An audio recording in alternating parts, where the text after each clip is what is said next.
अधिक माहितीसाठी तुमच्या जवळच्या सरकारी दवाखान्यात संपर्क साधा। सार्वजनिक आरोग्य विभाग, महाराष्ट्र शासन, राज्य आरोग्य शिक्षण व संपर्क विभाग, पुणे द्वारा प्रसारित।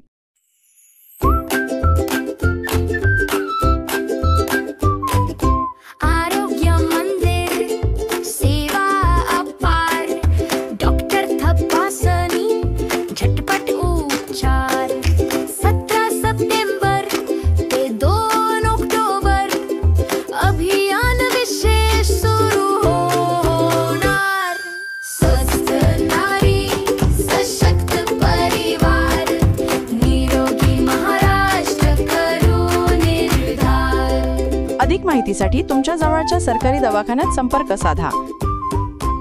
सार्वजनिक आरोग्य विभाग, महाराष्ट्र शासन, राज्य आरोग्य शिक्षण व संपर्क विभाग, पुणे द्वारा प्रसारित।